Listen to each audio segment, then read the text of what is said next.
You know that feeling when you bag some serious information? When you've confirmed a juicy scene with a source? It might go a little something like this.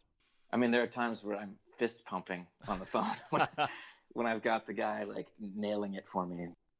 That's Scott Eden, investigative reporter for ESPN The Magazine, and this is the Creative Non-Fiction Podcast. Oh yeah, and now, a word from our first sponsor, who helps make this show possible. The Creative Nonfiction Podcast is sponsored by Goucher College's Master of Fine Arts in Nonfiction. The Goucher MFA is a 2-year low-residency program. Online classes let you learn from anywhere, while on-campus residencies allow you to hone your craft with accomplished mentors who have Pulitzer Prizes and best-selling books to their names. The program boasts a nationwide network of students, faculty, and alumni, which has published 140 books and counting. You'll get opportunities to meet literary agents and learn the ins and outs of the publishing journey. Visit goucher.edu/nonfiction to start your journey now. Take your writing to the next level and go from hopeful to published in Goucher's MFA in nonfiction. All right. So this is the Creative Nonfiction Podcast, the show where I talk to badass writers, filmmakers, and producers about the art and craft of telling true stories. By the time this hits your ears, I'll be up in Portland at AWP, the Monstrous Writers Conference, hobnobbing, slinging back a few beers, brah, staying at some seedy hotel near the airport where Colson Whitehead, no doubt, is staying in the most posh place in Portland. He's the keynote, and I love Colson's work. No hate. Sorry, I'm a bit toasted off these poor man's mochas I've been making. You know, hot chocolate and coffee. We keep it classy here. Anyway, if you found that intro entertaining, there's myriad ways you can subscribe to the show. Head over to iTunes, Google Podcasts, Spotify, and Stitcher to get this delivered to your feed every Friday. Follow me on Twitter at Brendan O'Mara and at CNFPod, and follow the show on Instagram at CNFPod. There's this thing called the 100-Day Project started by Lindsay Jean Thompson, starting this April 2nd. It's in the, I believe it's 6th year, and the idea is you do something creative every day for 100 straight days. So I started a new podcast called Casualty of Words. See what I did there? And it's a sub-5-minute show that's a blog and pod form that gives you a creative shot in the arm. Part tactical, part motivational. I'd love if you checked it out. Casualty of Words. Okay? Creative Nonfiction Podcast is sponsored by Baypath University, MFA in Creative Nonfiction. They help make the show possible. Discover your story. Baypath University, founded in New England in 1897, is the first and only university to offer a no residency fully accredited MFA, focusing exclusively on creative nonfiction. Attend full-time or part-time from anywhere in the world. In the Baypath MFA, you'll find small online classes and a dynamic and supportive community. You'll master the techniques of good writing from acclaimed authors and editors, learn about publishing and teaching through professional internships, and complete a master's thesis that will form the foundation for your memoir or collection of essays. Special elective courses include contemporary women's stories, travel and food writing, family histories, spiritual writing, and optional week-long summer residency in Ireland, with guest writers including Andre Dubus III, Anne Hood, Mia Gallagher, and others. Start dates in late August, January, and May. Find out more at baypath.edu/MFA. So Scott Eden is here. He's an intrepid reporter, and we got to dig deep into his process and deconstructed a bit how he wrote his piece for ESPN The Magazine that just came out in March here on the former NBA referee Tim Donaghy, who gambled on the games he reffed in and essentially fixed games.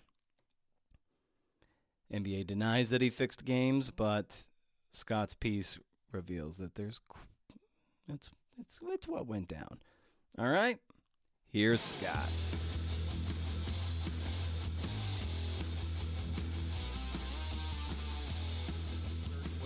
from, and where'd you grow up? Yeah, I grew up in western Pennsylvania. So, but the very northwestern corner, what I like to call the panhandle of Pennsylvania, that kind of little notch that sticks up. I grew up in Erie, PA, which is, right on Lake Erie. So it's really the Great Lakes region. It has probably more in common with like Cleveland and Buffalo and Milwaukee even than it does the rest of Pennsylvania. Yeah, I think. But yeah, born and raised there. Yeah, there's a relatively new horse racing track, Presque Isle Downs, which is kind of in that area. Oh, that's right there. Yeah, Presque Isle itself is, it's like a state park. The peninsula kind of juts out into Lake Erie right there. Yeah. That's like the big attraction of Erie, PA. Nice. And so you grow up there. What were your parents up to? My father was kind of a self-employed entrepreneur. He had his own computer store, actually. Kind of at the birth of the PC era, like back in the late 70s, early 80s. But he did a bunch of things. And then my mother was a school teacher, art teacher, and then became a stay-at-home mom. And it was just me and my sister. And my mother is from Erie, Pennsylvania also. My father's from Western New York. Okay. So all of our family is kind of in that area. Yeah, there's some brutal winters up that way for sure. Oh, yes. And lake effect snow. Yeah. Just piling up. Oh, it's brutal. Yeah, when I spent a lot of time in upstate New York, like Saratoga Springs area, and often would drive across 90 through western New York, and the thruway there is the lake effect snow is no joke for sure. It is not whiteout conditions. Yes. Yeah. And so when you were growing up, what kind of crew did you run with? Were you with like the athletic crew? Were you with more the artistic crowd? Who were your people, so to speak? That's a good question. I guess kind of a mixture. I myself was not a jock or an athlete at all, but a group that were the high achievers, I guess, to a degree. But we had a good time also. Right. When someone gets into this kind of career, oftentimes there's someone or even a book that you can point to that really kind of turned the world from black and white into color, or even someone who recognized something in you and told you to keep going, gave you permission to pursue this kind of vocation. And maybe in high school and even into college, was there a particular mentor that kind of pushed you in the right direction?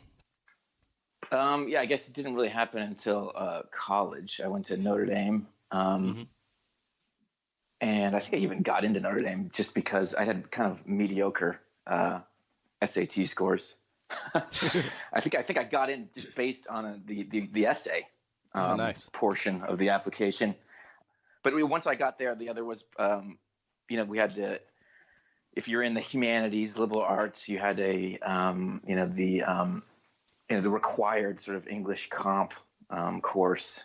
And my professor there, I think, was the first real kind of the first instructor, professor or mentor to kind of recognize maybe a little bit of writing talent. And then from there, I majored in English, and really I wanted to be a fiction writer to begin with. Mm-hmm. So this is probably a reading habit that may have, been a mistake, but I really got into metafiction and the whole like postmodern, writing that was kind of burgeoning in the 60s, so all of a sudden I started reading like, John Barth's and Thomas Pynchon, these huge sprawling, kind of experimental fiction, Donald Barthelme, guys like that. Yeah. And I really got into that, and then started, mistakenly tried to emulate that stuff, and I tried my hand, David Foster Wallace, all these kinds of writers, and so that really was where my mind was at through undergraduate years. I wanted to be a short story writer and a novelist. that was my dream. Yeah, and with writers of that nature, especially like a Wallace, their voice is like pyrotechnics. Yeah. And it's like, I think and I know I've fallen into this of trying to imitate that, and in the writer or artist ego is like when you write something, you want it to be like noticeably your own stamp. Like you don't even need to read see the byline, so to speak, to know it's those guys writing, and you almost want to be tied up in that. You want to be recognizably different and original, but you realize that, trying to imitate that, it's just, you can't fly close to that sun at all. You got to kind of chart your own course.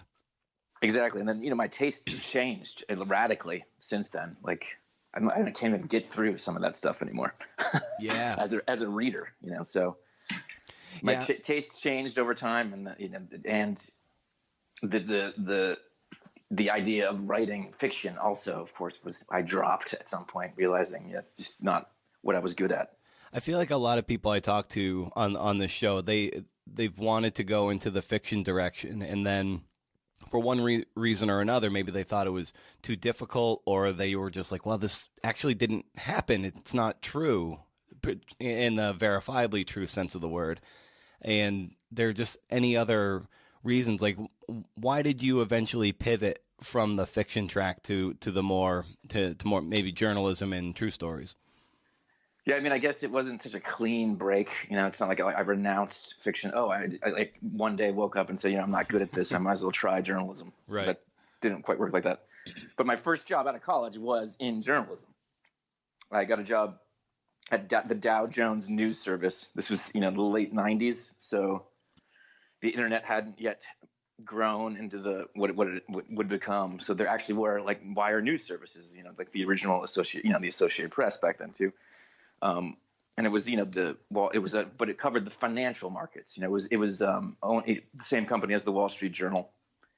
So I was covering the stock market with no, financial background at all. Right.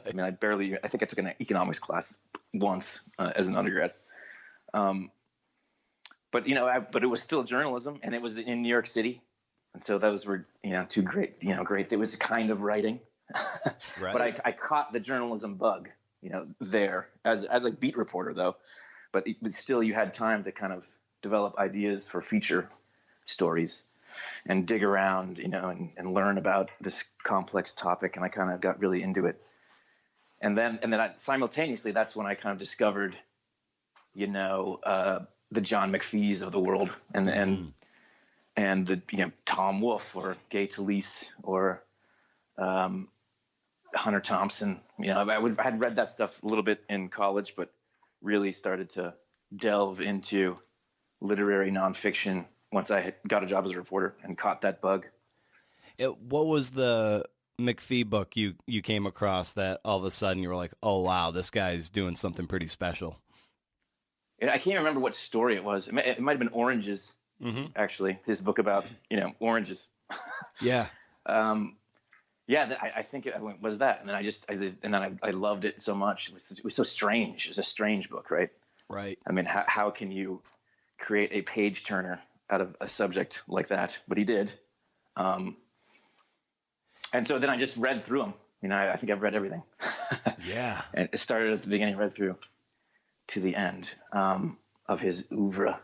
Yeah, he's the guy that did it for me. Like, that's the kind of journalism that really grabs me as a reader and also as a reporter. Like, I'm not a hard news guy or anything like that. It just doesn't appeal to me personally, to my taste as a person and as a reporter. I'm just not that kind of person. But like that kind of journalism that you can follow some kind of quirky character as he builds like bark canoes in the deep woods of Maine. Like, I'm like, oh, that's something I can hook onto. I really dig that. Right. Character-based, stuff. And then, he's really an advocate, or I don't know if that's the right word, but he's just really good at structure and really kind of preaches that. And then, I don't know. He's probably not a great guy for young writers to emulate either, to be honest. Right. He has his own just style that is, subtly comic, right? I think he's, pretty hilarious writer. Yeah. But he does structure really well, and that's the thing that you can really, I think, is a good thing for writers just starting out to try to really focus on, is how the story is built, how the information on the spools is unspooled. And so, there's this thing called the John McPhee reader, where there's an introduction that was written by one of his Princeton colleagues that really gets into his method. That was very instructional. Just that introduction to the John McPhee reader, which delved into how he went about, not just gathering material, but once you're home with all the material, you've got all your notes. Then what do you do with them? And so I would go and actually read the books back again and break down how he went about unspooling the information in such a way that it's clear to the reader, and then also the story that you're delivering is a story. So you're compelling the reader to turn the page. And there's a kind of building that structure. So that's the essence of the whole enterprise. Right. And as it's really, when you're just starting out, it's really hard to figure out where to begin to do such a thing, especially if you're writing something that's the topic is complex. Yeah, you need a ton of information to begin with to even start to noodle with different kinds of structure. And then once you settle on it, of course, then it's like, okay, here's your wireframe. And then you can start putting meat on those bones at that point. But you got to, figure out like you're going like what I like to kind of call like going to the film. You're a quarterback, just like watching film. How are we deconstructing this defense here? and then suddenly it's like you watch it enough and you read it enough with everything you've learned, and it's like, oh, you start to see the seams coming apart and be like, oh, that's how he did it. And of course, that's how you improve. So how has turning your eye towards structure like that improved the work you're doing? It's vital. And then, you get better at it over time. For sure, when you test things out, the only way to learn how to write well is to do it. So you just see what works, what doesn't, and then editors are there once you get in the position where you're publishing, and you have an editor to work with. They help with that too. Yeah, it's just trial and error, basically figuring out what works and what doesn't, and then experimenting a little too to see how far you can reach But then the structure should come from the material and grow, I think, organically out of the material rather than vice versa, although McPhee is famous for coming up with the structure first and then the story second. There's a couple of books where he does exactly the opposite of that. But for most of my stories, I haven't done such formal kind of play, despite the metafictional background, which is, of course, all formal play. Right. But for me, always the structures grow out of the material itself and the necessities of, like I said, how do you deliver information in what order so that it's clear and compelling. And as you came out of that metafictional background and initially being drawn to that and then slowly gravitating towards other writers and so forth, how did you who were some of the writers that you began to gravitate towards, and then how did you start to form your own voice, something that's comfortable that comes out of you onto your keyboard? Yeah, I don't know how that's kind of mysterious to this day, but I guess McPhee, and then I discovered the old New Yorker. So guys like Joe Mitchell and A.J. Liebling. I'm not the only one who's followed this path for sure, but these are the kind of guys that I considered the masters. And again, very difficult to emulate any of these guys. But nonetheless, you try. I guess that's how you start out, is imitation.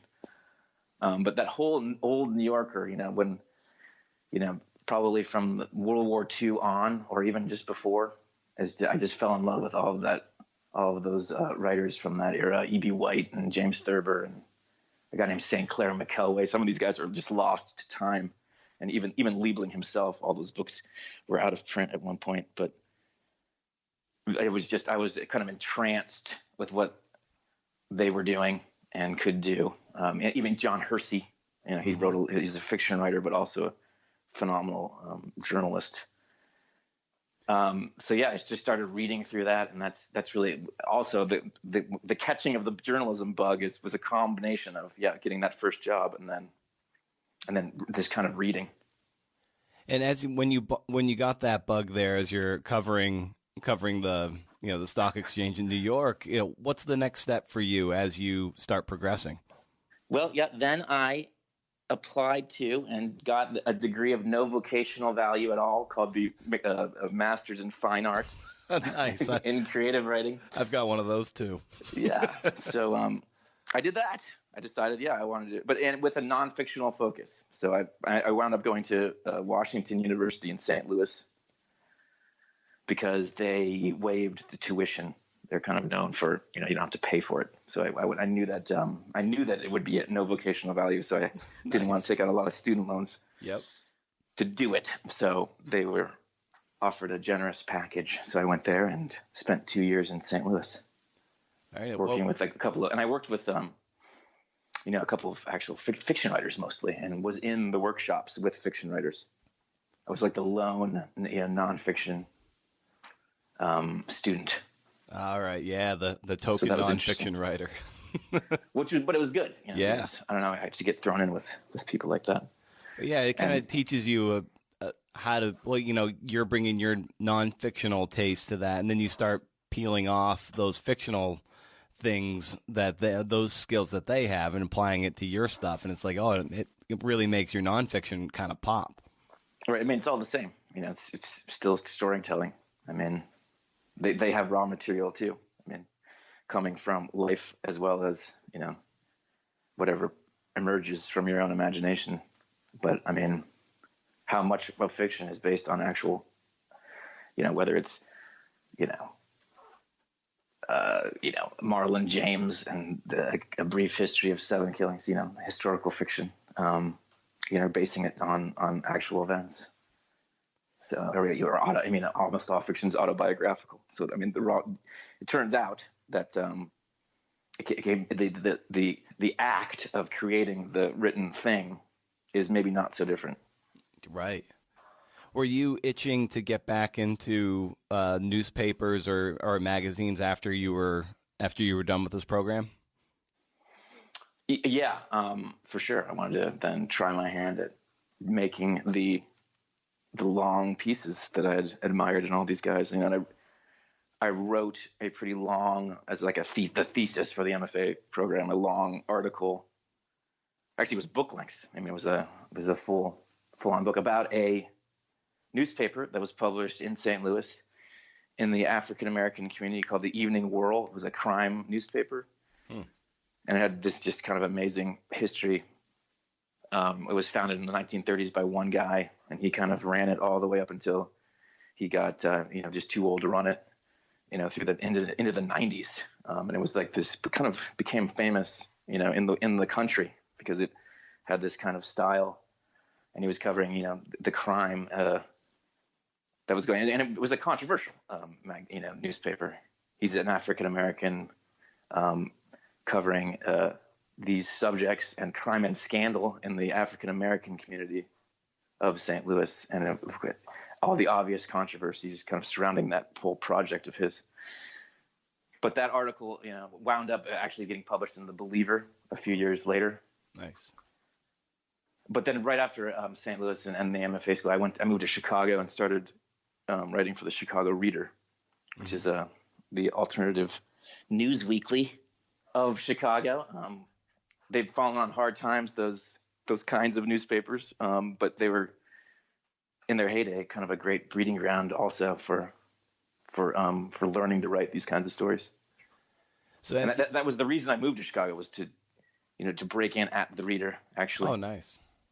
Well, that's great. So when you're there at the Reader, what kind of stories are you pursuing that really spark your taste and allow you to take a deep dive on subjects?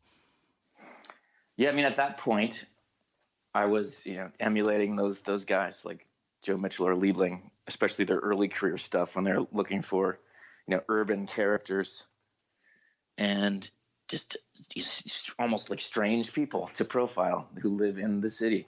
And I was trying to do the same thing in Chicago. So, I wrote about a bar owner who, he was also an artist, and he creates portraits of all the regular customers who are, kind of alcoholics. And there's a kind of, but they're beautiful, like colorful portraits that kind of are like cartoon Latouche-Lautrec's, and he's covered the bar walls with his portraits of all the regulars.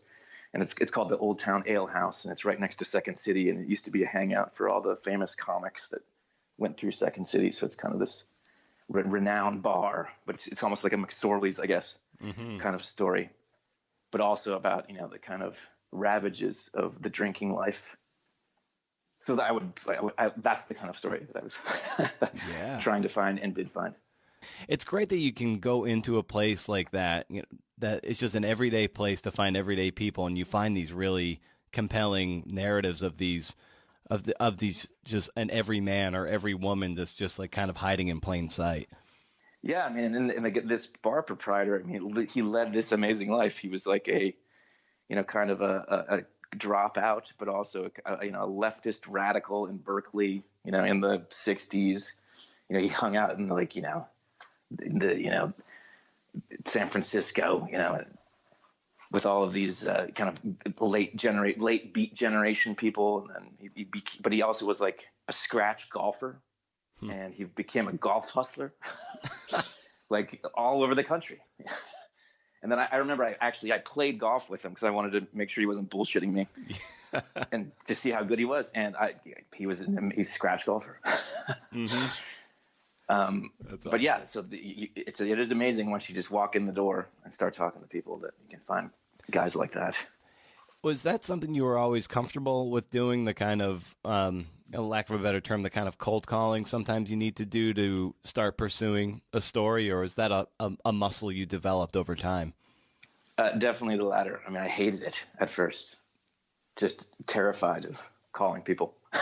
Yeah. But I've gotten over that. But yeah, that is something that was learned, and it had to be, right? Or, you know, but it took years. Like I just remember just not liking that at all.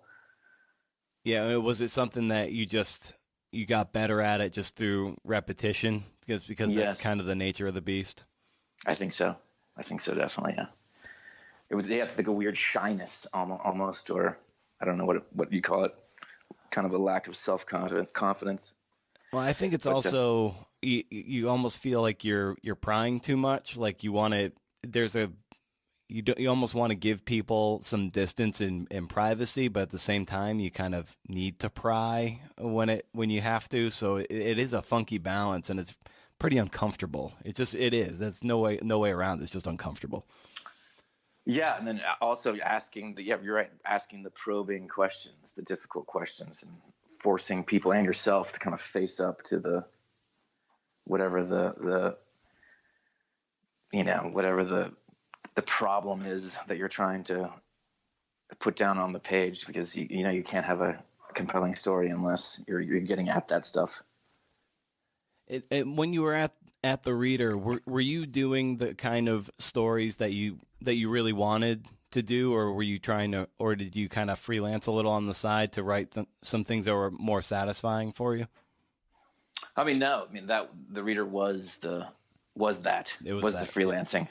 Yeah. and was doing the stories that I wanted to do, for sure. And then they weren't investigative at that point. Mm-hmm. You know, they were more, I don't know, slice of life type pieces. I mean, maybe the closest I got to investigation at that time was a long profile of a kind of like talent scout for college football recruiting. Mm. And this guy was like, you know, like his name is Tom Lemming, and he was Chicago based, but had become like the nation's like most sought after, you know, talent scout of high school football players. And he kind of had a controversial position. And that was probably the closest I got to anything investigative at the Reader at that point. So I hadn't yet learned that muscle either. You know, what did you find that as you were getting your reporter and writer legs underneath you, like what did you find that you struggled with early on that you slowly became, you know, better at through repetition? I mean, I guess structure to a degree also. Like once you I mean, when you're starting out and you've got these ambitions to do what your heroes are doing, and so you do go report the heck out of something and gather as much information as you can about a subject, and then you get back and you try to structure the thing, but then it can sprawl, right? It gets really. So I had a problem with Sprawl. Like the stories were just the drafts that I was turning in were just way too long. Yeah. So I had to learn how to, and maybe my editors are saying to themselves, if they're listening to this, that I still turn in drafts that are too long. So yeah, it's deciding, at what point are you taxing the reader? You really have. It's for me, that was something that I had to learn over time, and maybe I still haven't quite mastered that, but I'm certainly better than I was when I first started out. I think, knowing when the reader has had enough and it's time to move on. I mean, an important element of structure is simply length. Like, how long are you dwelling on something? And then, why? There has to be a reason why you decide to dwell on something. So, I mean, a simple way to think about structure is simply length of like certain topics. Like if you're digressing into a topic, why are you digressing there? Why does the reader need to know this now? And how much of that digression does the reader need? You can't be just, you're going to throw it in there because you think it's entertaining or interesting. There has to be reasons. And there has to be, if you're all of a sudden 300 words, 500 words in on this digression, there has to be a reason why you're developing that digression for such a long, space. There has to be a thematic need, or, simply the information is needed for the reader to understand X, Y, and Z that's coming down the road in the story. So all those kinds of skills, again, can only be learned through doing. So at first, early on, when I was writing this stuff for the reader, I was kind of figuring that out or as I went, and leaned on editors to kind of help me through that at first. And have you gotten to a point where everything you're saying is like, it's a lot to think about and it's a lot to process as a writer, as you're looking to write the piece. So is there a point in your generative phase where you just say, you don't think about it, you just throw it all down, and then it's in the rewrites where you're starting to ask these questions so that you don't get bogged down and sort of plugged up by these thematic things too early in a draft? Well, I mean, I think I forget who said this, that they used like a modified McPhee method for organizing the material. I did the same thing. Modified right? McPhee, I like it. Modified, you modify it to how your own brain works. Again, based on that introduction and that John McPhee reader and a couple other interviews that McPhee had given over the years. So I used that method to kind of organize the material. But then then you break it down into topics, like your material down into topics and scenes, and there's a couple other like journalistic ars poetica I've read over the years that have been helpful. Like, it's like James Stewart had a book, I think, called Follow the Story. I'm looking at my bookcase right now to get titles. Yeah. And then also this kind of classic William Blundell, The Art and Craft of Feature Writing. He was an old Wall Street Journal editor, and the Wall Street Journal used to be famous for its page one feature stories, and still is a little bit. But they used to have like a middle column feature story that was, kind of not necessarily an investigative financial piece or a piece about a company. It was just like a quirky sort of story, and then they were famous for their kind of newspaper style feature writing, and that was helpful. Have the organizational tactics that he kind of puts down in this book, which he wrote for, Wall Street Journal writers, essentially. So those kinds of help me try to figure out how to organize, all this material. And then, then once you sit down to write, I think Calvin Trillin, another great New Yorker writer, says he does a vomit draft where he does just what you say, just like get it out. I don't care if it sucks. The sentences are horrible. They might even be sentence fragments half the time. Just get it all down there, and then work it out in revision.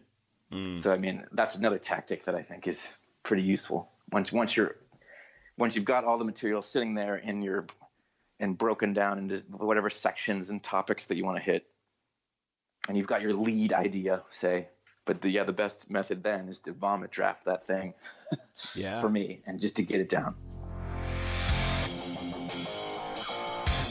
Hey, what is the meaning of this?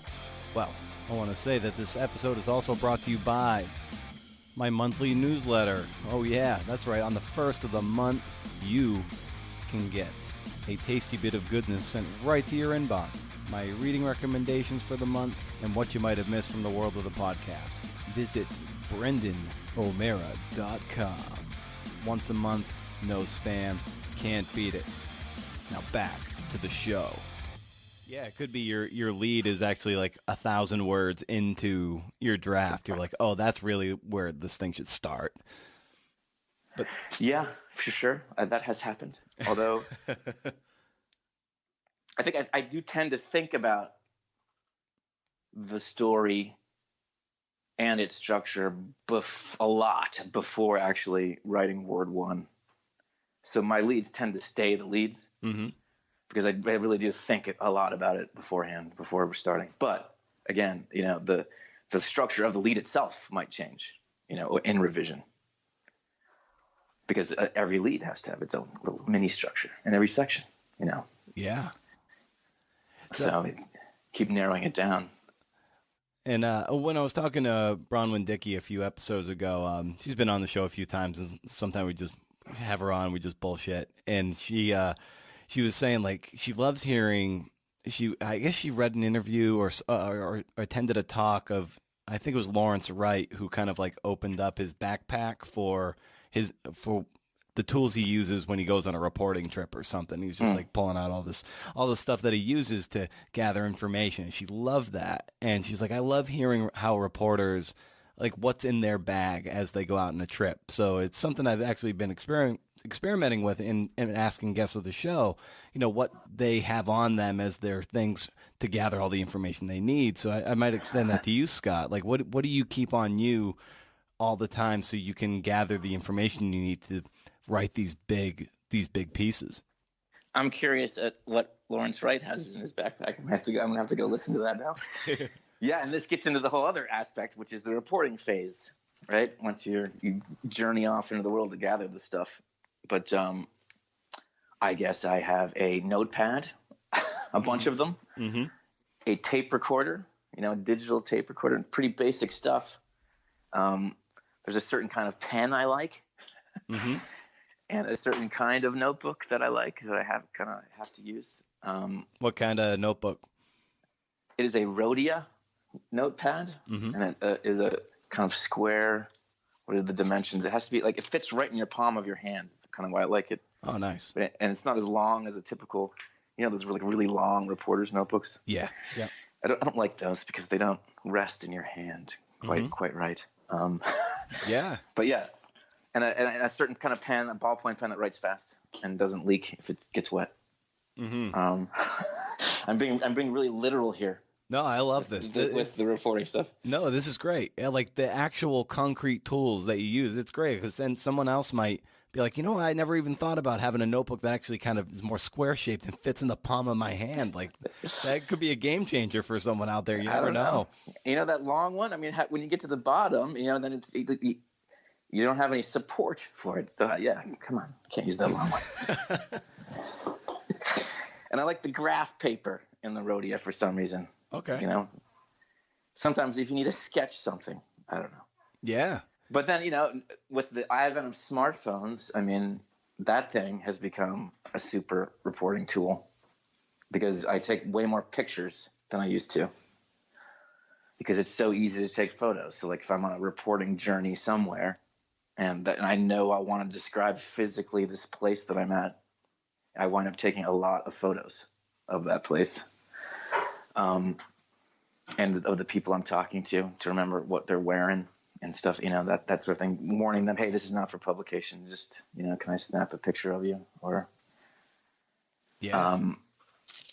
what else? The digital recorder. I definitely, record more now than I used to. I don't know why. I just feel like, I guess the kinds of stories that I'm doing now are more dangerous. And I feel like a recorded version of the interview is more important now than it ever was. And I just think it's better too. I mean, I never mastered a shorthand.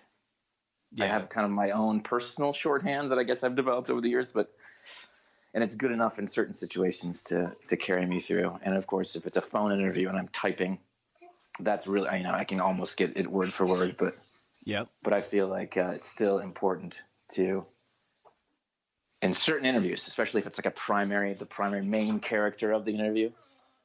It has happened over time that I just talk to way more people than I used to for a story. Like, especially, I think that's just because these are investigative pieces that I've been doing more recently, and in which case you build the story with a mosaic of just people that you talk to, because there's not going to be any one source that's going to have it all. You'll have, but you still have a main source. You still have a selection of kind of primary people that are the main informational kinds of, they might be the main characters indeed of the story, or they just might be the fonts, the informational fonts that you're really relying on. There might be a half dozen of those. And so I would definitely tape record all of those main characters / primary fonts of information type sources. But then, I talked to so many people that it's just not possible to transcribe all. If I tape recorded every interview, it just wouldn't be possible to transcribe it all physically and actually make deadlines. Mm-hmm. Because I do like to transcribe every interview. Yeah. I do not like to farm that out, even though it sucks. No one likes transcribing. It just takes forever, and it's the worst. Total drudgery. But I think it's necessary because you notice things that you did, and that's another reason to record. Like, you notice things, in the re-listening to the interview that you didn't the first, that you may not have, that I definitely missed, while the interview was going on. And tones of voice are important, all that kind of stuff. So right. It's just not possible, like I said, to do it. So I typically then will, just take notes for like secondary type, less important interview subjects. Mm-hmm. You say you developed your own shorthand, but do you sometimes find that when you rely on just taking notes that your penmanship is illegible and then you can't remember, like you can't even read what you wrote down? You're like, shit. I know something good is here, but I can't read it, so I can't use it. Yeah, that has happened, although not that often, but yeah, that has happened. And that's yet another reason to try to record as much as you can, But again, like I said, and other times where it's not possible to record is if you're like on an all-day reporting journey or more, where you're just kind of hanging out with the person. I mean, I guess where you would wind up with hours upon hours of tape, and then that would just be too much to get through. Yeah. And so how did you then progress towards the more investigative pieces that you've been doing of late, and specifically a piece of the Tim Donaghy nature, something you spent, I think, what'd you spend, like 2 years on this piece? Yeah, the idea, the origin of the idea, was brought to me in like March of 2017, I want to say. Mm-hmm. So yeah, it was almost 2 years from then to publication. How did I get there? I guess it was starting to write for ESPN, the magazine, and a little bit before that, though, I had taken a job as a reporter at thestreet.com, which was a online publication that covers the financial markets and business news. But there I started to work on longer investigative pieces, including about stock fraud.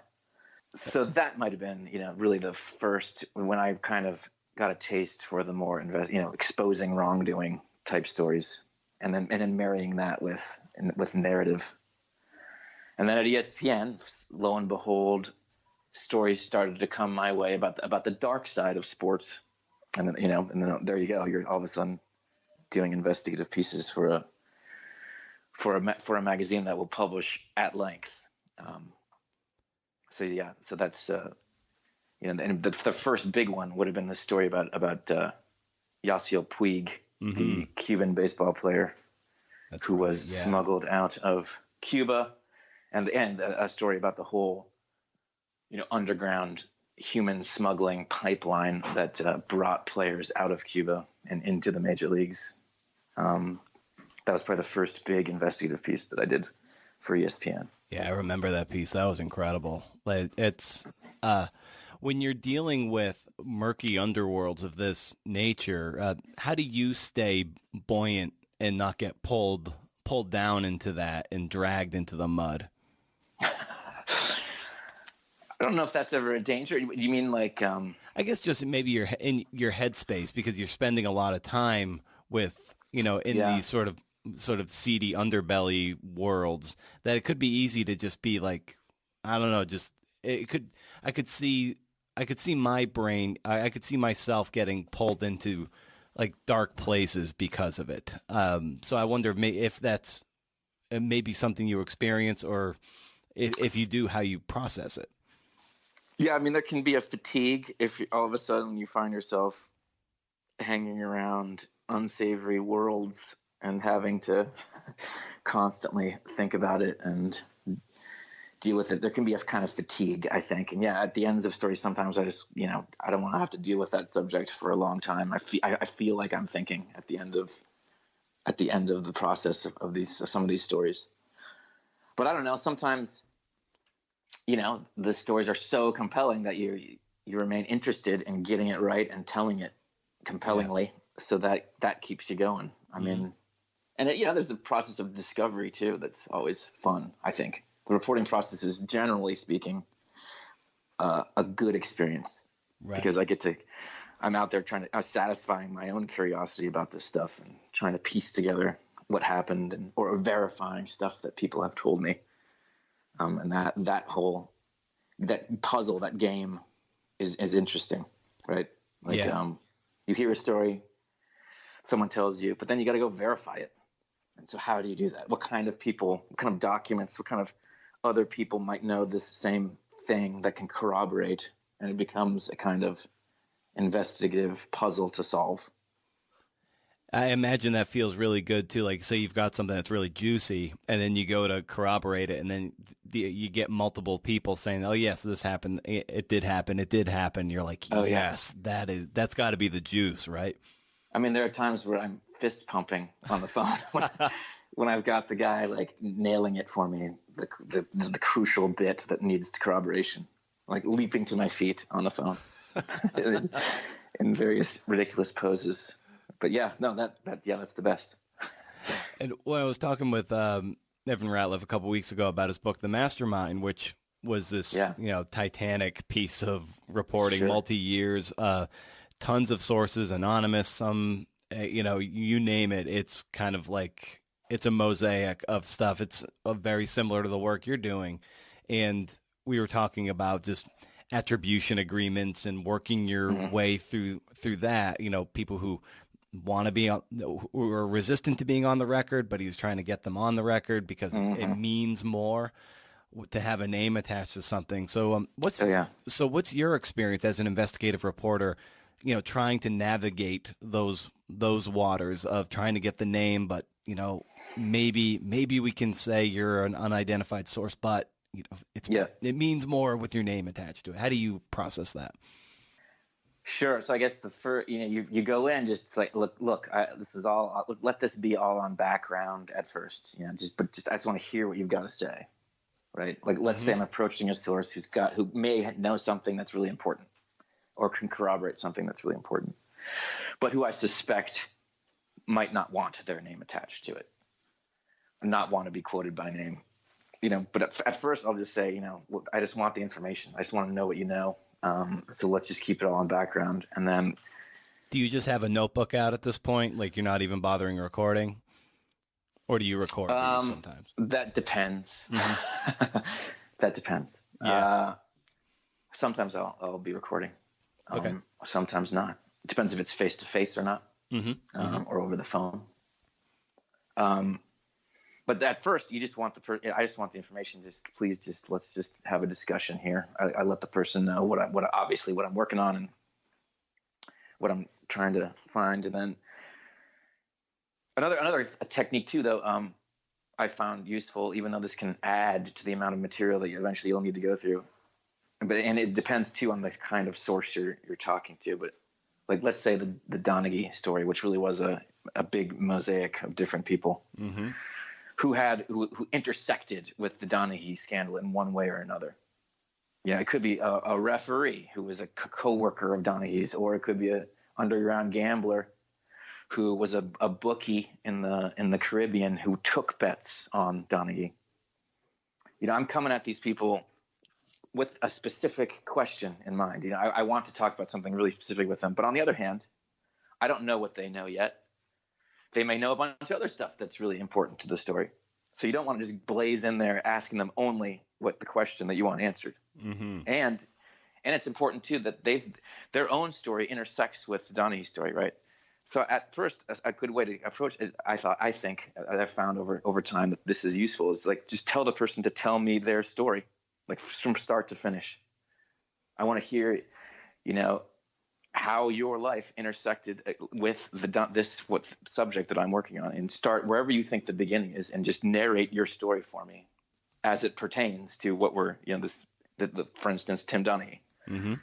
And then they start at the beginning and they start talking and narrating their way through it. And then all of a sudden you learn up things that all of a sudden this new bit of information blooms up that becomes super important that you didn't know, that you didn't even know of it to ask. It's an unknown or whatever the phrase is. Yeah. But that does add exponentially to the amount of material, because if you talk to 100 people and you do that with 75 of them, like, you've got a lot of material to work through right at the end of the day. But I still think it's kind of necessary to do that. And then yes, back to your question about attribution. I mean, again, starting off with just, to me, this is, I guess it's pretty standard investigative reporting procedure. But yeah, starting off on background, don't worry about it. Just tell me what's going on. Tell me what you know, and then try to, over time, develop a relationship with that person, especially if they turn into someone who's really crucial to the story. You do want to develop a relationship and not just be like, totally exploitative and like, I just need your information, kind of a transactional relationship. You do have to build trust with the person. And at that point, try to convince them to go on the record. Try to convince everyone to. Often you can't, and there are very good reasons why the person wouldn't want to go on the record. And so it is what it is at that point. And so then you're getting all this information on the story. You're talking to dozens upon dozens of people. How do you start to corral all this information and organize it so you can then start to conceive of structuring a story at this point? I mean, I guess it's transcribing everything, whether it's handwritten notes or the recordings, and then you start, you group it by source. Or even types of sources. So like for instance, I had in the Donaghy piece, I had a gigantic sort of Word doc that was all my interviews with on and off the record with refs. Mm-hmm. And so that's all referee material. It's kind of there. But then you just transcribe everything, and then this, I guess, gets back to the modified McPhee method. You transcribe everything, and then you read through the entire note stock. Mm-hmm. And that includes not just your own interviews, by the way. It's like all the documents you've amassed over time, because it won't be simply interviews with human sources. There'll be all kinds of other stuff that you've gathered. Whether it's a cache of FOIA document, like the FBI FOIA file that we obtained on the Donaghy case, or court documents. Yeah.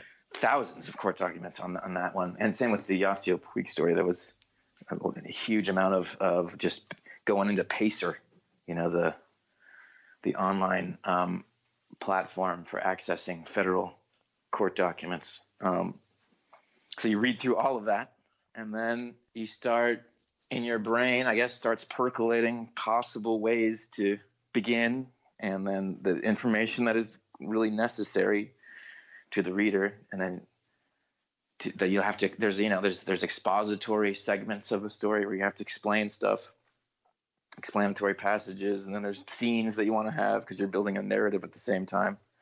And then, when possible, you want to wed those two things, and there's also this process of zooming in and zooming out. That's another way to think about structure, like where You zoom in onto a scene where people are actually acting and behaving and doing things, and then you zoom out to explain something.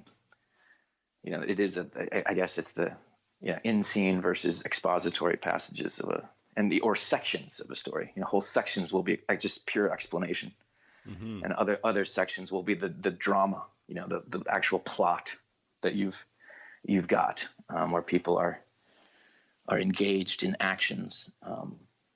And then you set scenes as much as you can, as cinematically as you can, with dialogue, and description, physical description of people and the place that they're at. Certain things like that will pop out while you're reading through the notes. Like, holy crap, they're in scene here talking about something that's, it's just obvious that will be a scene in the story.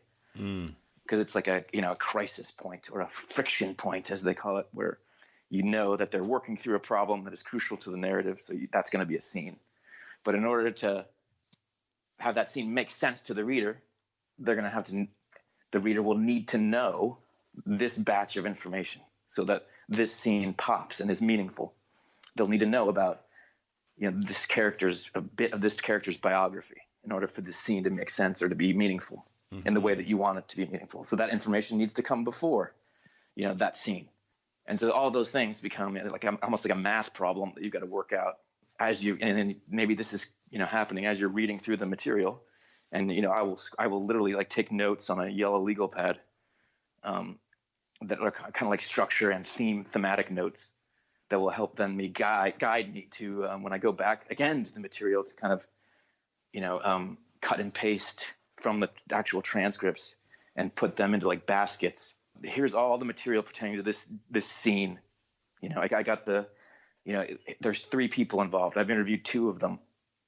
So here's the bits from the one interview, and here's the bits from the other interview, and then you put it into a separate file or a basket that you can go back to when you're actually writing the story.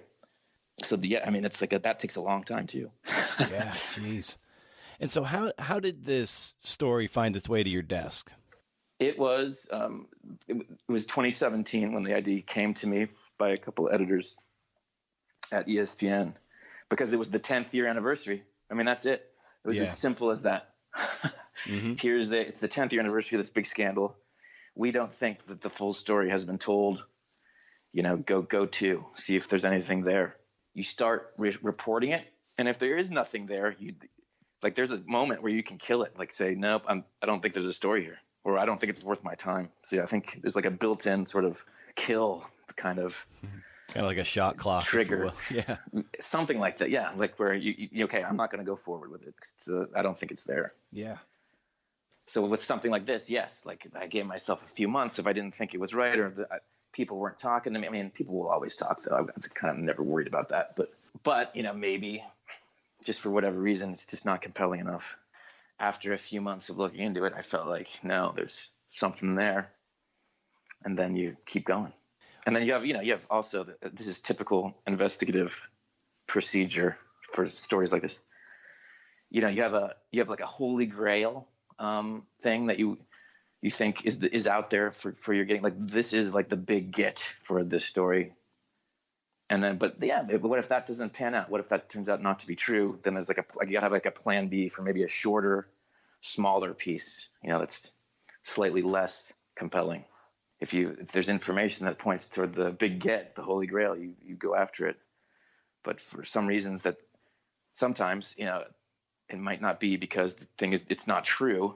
The holy grail that you're looking for, it might just be because, maybe the sources don't want to talk that are necessary to do it. Then you have to have a different kind of story if you can't get the holy grail, like I said. Mm-hmm. At what point did you realize you had enough to write the kind of piece that ultimately ended up being published? That's a good question. I think it's when I started to realize that there are people out there who had heard Donaghy confess to them that he had fixed the games, and then finding more of them, mm-hmm. and eventually finding essentially 4 people who said that they had experienced this kind of confession. I guess that's when, and I realized, wow, that's That's kind of the holy grail. Absent him confessing it himself publicly, that's really how you're going to kind of, the most compelling evidence that he did fix is going to be that. And that, the story, by the way, is about, for readers or listeners who don't know, this story is about an NBA referee who was accused and was convicted of betting on his own games in 2007, but never admitted to it, has in fact vehemently denied that he actually fixed those games that he bet on. And the NBA and the FBI both couldn't find evidence that he had fixed the games either. So the kind of official storyline from 2007 on has been that this was not an example of match fixing in an American professional sport, even though, there was ample sort of evidence to suggest otherwise. You must have been the NBA's best friend when they got word that you were digging around into this story again. Oh yeah, just like I could almost hear the eye rolls over the phone when I first spoke to people. Yeah, I mean, that is just an episode they want to put behind them, obviously. Yeah. Just want to bury that thing, and they tried to bury it. But I mean, another thing that gave that story energy wasn't merely sort of, solving some mysteries that had surrounded the story for forever since it came to light, but also that there was kind of a news peg, and that is that there was this Supreme Court ruling last year that essentially opens the door for legalized sports betting, in the United States, which there hasn't been since the early 20th century. Once there's legalized sports betting, the amount that will be bet on sports will increase exponentially. And does that incentivize sports fixing? And in the United States, the leagues have long sort of said, hey, we're immune to this kind of match fixing that plagues, say, like soccer in Europe. They've long maintained that they're immune to it. And it kind of, Donaghy was an example of that. Like, hey, here was a betting scandal, but it wasn't even match fixing. It was kind of the official storyline. So this kind of news peg also gave energy to us as we were pursuing the Donaghy piece. Yeah, it's an incredible piece, and for anybody who's done any bit of reporting of any kind, you read it and you're like, wow, just the titanic amount of rigor and tenacity it must have taken Scott to go through and gather this information. Like as I was reading the story, I was just equally amazed at just the reporting you were able to do. So like, it's just job well done, man. Like I can't commend you enough on it. Thank you very much. Really appreciate that. Of course. Yeah. And I want to be mindful of your time. So I'd love to maybe ask one more thing of you. Where can people, find you online to get more familiar with your work if they're not already familiar with it? Oh, I've got one of those websites. It's scotteaton.net with a little bio on there and all, and links to all the stories that I've done, really since the Reader days, all the biggest stories I've done. So yeah, if you can check out that there. And then there was a book I wrote. I wrote a book once, actually, called Touchdown Jesus, which is about Notre Dame football and Notre Dame football fanatics. Fantastic. Awesome. Which is, yeah. So maybe next time you have a big piece out, gonna have you back on the show. There's a ton of things I always like to dig into with people. We've only kind of scratched the surface. So maybe next time you're willing and able, we can have you back on and dig into some more of this stuff. Sounds good to me. I hope there's a big one sometime maybe later this year. Fantastic. Just started something that might turn into something interesting. Cool. So, fantastic. Yeah. Well, I'll take that tease and run with it. So I can't wait to hear more about it when closer to pub date. Me too. All right. Fantastic. Thanks so much for the time, Scott, and we'll be in touch. All right, Brendan. That was good, right? I think so. Thanks to Scott, and thanks to Goucher College's MFA in Nonfiction and Bay Path University's MFA in Creative Nonfiction for making this show possible. Be sure to head over to BrendanO'Mara.com for show notes and to subscribe to my monthly newsletter, Sign up and get that very next one on the 1st of the month. Once a month, no spam. Can't beat that. Keep the conversation going on Twitter, at Brendan O'Mara and at CNFPod. On Instagram, at CNFPod, and on Facebook, too. I'd love to hear from you. Let's keep it going, baby. Link up the show on your favorite social platforms and leave a review on iTunes if you've got the time. I'd deeply appreciate it. You know what? That's going to do it, CNFers. This interview got me thinking. If you can do, interview. See ya.